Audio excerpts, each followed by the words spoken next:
안녕하세요. 오늘은 필자가 최근에 집필을 마치고 현재 만화가가 만화를 그리고 있는 만화로 배우는 MPL 책자에 포함되어 있는 몇 가지 사례 중 두 번째 이야기를 하도록 하겠습니다. 필자가 이번에 집필한 만화로 배우는 MPL 책자는 총 8가지 분야로 나누었습니다. 기존에 나와 있는 MPL 책자가 분량이 많고 MPL을 배우고자 하는 사람들이 알 필요가 없는 분야를 많이 나열해 놓은 경향이 있는데, 필자는 MPL을 이해하는 데 있어서 반드시 알아야 하는 내용만 골라서 총 170페이지 정도를 집필을 하였습니다. 이 정도의 페이지라면 여러분들이 MPL을 이해하는 데 있어 충분하리라고 생각합니다. 오늘 이 시간에는 앞 시간에 이어 잘못된 MPL 투자 사례를 집중적으로 살펴보도록 하겠습니다. 시중에는 나는 MPL을 해서 얼마를 벌었다라는 책자는 많아도 실패한 내용을 소개한 책자는 거의 없습니다. 그러나 실패한 사람, 실패한 내용을 알아야 여러분이 실패하지 않을 확률이 높아집니다. 그래서 필자는 MPL 성공 사례가 아닌 실패 사례를 중심으로 책을 집필하였습니다. 자, 필자는 유치권 책자 완성으로 만화로 배우는 경매 관련 책자를 완성하였습니다. 맹지로부터 시작하여 법정지상권, 공유지분 경매, 부동산 등기, 유치권까지 오랜 기간 달려왔습니다.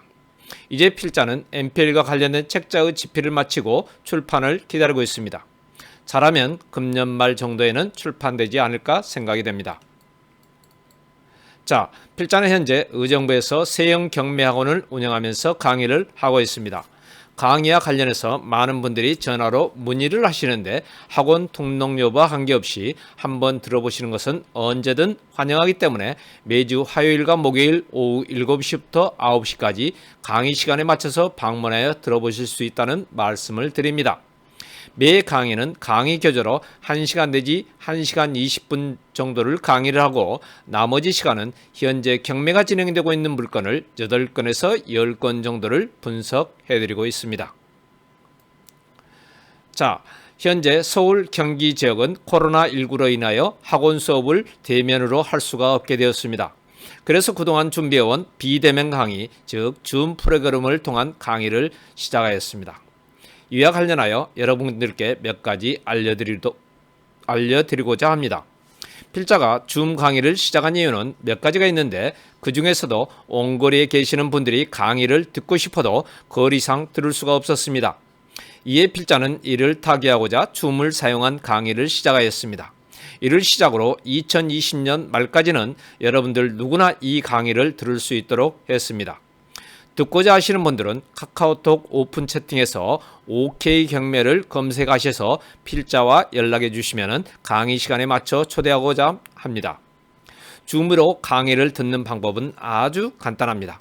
휴대폰이나 노트북, 일반 PC 등 모든 기기로 수강이 가능합니다. 강의 시간은 매주 화요일과 목요일 오후 7시부터 9시까지입니다. 자, 줌 강의는 매주 화요일과 목요일 저녁 7시부터 9시까지 진행되는데, 금년도 12월 말까지는 모든 분들이 무료로 들을 수 있도록 하였습니다. 유료 강의는 2021년 1월부터 시작하는데, 수강료는 여러분들이 부담을 느끼지 않도록 월 10만 원으로 책정하였으며 1년 수강 신청을 하시면 100만 원으로 하였습니다. 또한 수강 신청한 모든 분들에게는 현재 학원에서 강의 중 사용하고 있는 기본 교재인 경매 강의 노트를 각각 택배로 보내드릴 겁니다. 또한 1년 수강 신청을 하신 분들께는 현재 대형 서점에서 판매되고 있는 필자의 집필도서 7권을 무료로 증정하도록 하겠습니다. 자, 줌에 익숙치 않은 분들을 위하여 줌 강의를 시청하는 방법을 간단히 설명하겠습니다. 먼저 줌 사이트에 접속한 후 접속을 한 후에 회의 참가를 클릭을 하시면은 이런 화면이 나옵니다. 여기서 회의 아이디 460-727-7622를 입력 후 참가를 클릭합니다.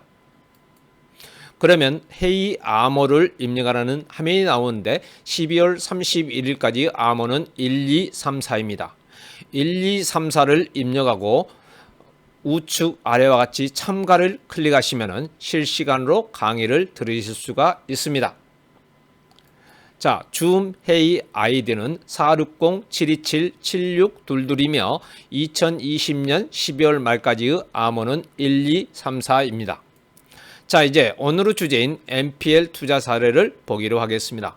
먼저 의정부 지방법원 고양지원 2019 타경 7743호 물건입니다. 이 물건은 12월 8일이 경매 기일이었으나 코로나19로 인하여 변경되었습니다. 여러분들도 경매에 참여하시려면 반드시 경매 진행 여부를 확인하시길 바랍니다.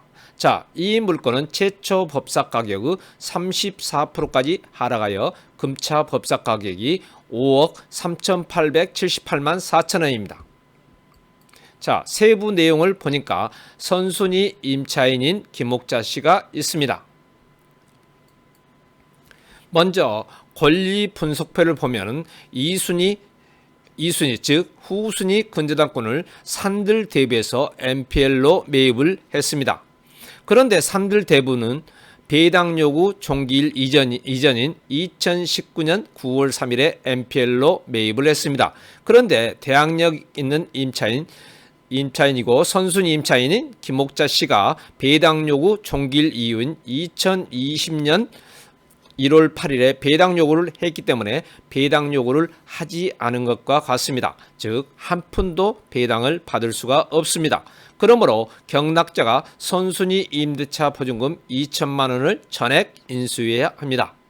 또한 이 물건의 1순위 근저당권은 영덕 북부 수협의 9억 1천만 원입니다. 그러므로 2순위 근저당권을 NPL로 매입한 산들 채권은 한 푼도 배당을 받을 수가 없습니다. 그러므로 NPL 채권을 저렴한 가격에 인수했다고 좋아할 일은 없습니다. 자, 다음은 서울지방법원 2019 타경 10만 5,246호 물건을 보겠습니다. 이 물건도 최초 법사 가격 4억 3,100만 원에서 현재 64%인 2억 7,584만 원의 경매가 진행 중입니다. 자, 이 물건도 선순위 전입자인 여인상 씨가 있습니다. 자, 그럼 이 물건의 등기 분석표를 보도록 하겠습니다.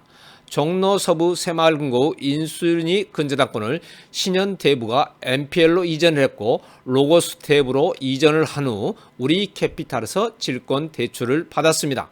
또한 을구 18-4, 18-5번을 보니까 이 두 사람이 실질적으로 NPL 채권을 매입한 것으로 볼 수가 있습니다. 자, 이제 물건 분석표를 보도록 하겠습니다. 여기에서 보면 선순위 임차인 여인상님은 2011년 11월 18일에 전입을 하고 확정일자는 2015년 11월 1일에 받았습니다. 그러므로 대항력은 있지만 최선순위 배당금을 제외한 금액은 종로 서부 새마을금고의 근저당권보다 늦습니다. 또한 보조금이 1억 원이므로 최선순위 근저당권이 설정된 당시 즉 2015년 10월 15일 현재 주택임대차 보호법에 의한 최우선 변제금은 9,500만 원 이하일 경우 최대 3,200만 원이므로 배당 요구 종기일 이전에 배당 요구를 했더라도 한 푼도 배당을 받지 못하고 경락자가 인수해야 합니다. 그러므로 이 물건은 금차 법사 가격이 2억 7,584만 원이나 이 금액의 낙찰을 받는다고 해도 경락자는 1억 원을 인수해야 하므로 3억 7,584만 원에 낙찰된 것이나 다름이 없습니다. 그러므로 NPL로 매입한 사람들은 이익이 별로 나지 않을 것이고 자칫 손해를 볼 위험성도 있습니다. 자, 이제 의정부 지방법원 고양지원호 2019 타경 66,945 물건을 보겠습니다. 이 물건은 유치권과 법정지상권이 문제가 된다고 나와 있고 토지만 경매에 나와 있습니다. 이 물건도 현재 최초 법사 가격의 34%까지 하락한 상태입니다. 경매 내역을 보니까 이 문제점 외에 별다른 문제점은 없습니다. 즉 법정지상권과 유치권이 문제가 된다는 말씀입니다. 자, 등기 분석본을 보니까 그 선순위 근저당권도 MPL로 매도를 했고 후순위 근저당권도 MPL로 매도를 했습니다. 이 물건은 선순위 근저당권도 전액 배당을 못 받을 상황인데 하물며 후순위 근저당권자는 말할 필요도 없습니다. 그런데 이런 MPL 물건을 매입한 을구 17-1번의 사람들은 한 푼도 배당을 받지 못할 형편입니다. 자, 마지막으로 서울 북부지방법원 2019 타경 2308호 물건을 보겠습니다. 이 물건도 최초 법사 가격의 64%의 경매가 진행되고 있습니다. 경매 내역을 보니까 문제가 될 만한 별다른 내용은 없습니다. 자, 등기 분석표를 보겠습니다. 분석표를 보니까 1순위 근저당권을 MPL로 매입을 했습니다. 그러나 경매 내역을 보니까 1순위 근저당권도 전액 배당받는다는 것이 아주 어렵게 된 상황입니다. 권리 분석표를 보니까 1번 근저당권을 매입한 JBW는 비록 배당 요구 종길 이후에 MPL로 매입을 했고 매입한 근저당권보다 최초 법사 가격이 높았지만은 전액 배당을 받기가 힘이 든 상태입니다. 그러므로 이런 물건은 시세 분석 및 낙찰률 분석도 아주 중요하다는 것을 알 수가 있습니다. 자, 오늘 이 시간에는 필자가 집필한 만화로 배우는 MPL 책자에 수록된 잘못된 MPL 투자 사례 중에서 몇 가지 사례에 대하여 알아봤습니다. 이제 방송을 마치기 전에 여러분들이 방송을 원하시는 내용이나 주제 또는 사건 번호를 올려주시면 가능하면 방송을 해드리겠고 이렇게 올리시기 전에 구독과 좋아요를 꾹 눌러주시길 바랍니다. 또한 필자가 오픈한 줌 강의를 들어보실 분들은 카카오톡 오픈 채팅 OK 경매에 신청을 하시면 초대를 해드리겠습니다. 또한 필자가 강의하고 있는 의정부 세영 경매학원에 들리실 기회가 된다면 실제 강의를 한번 들어보시는 것도 환영합니다. 자, 이상으로 마치겠습니다. 감사합니다.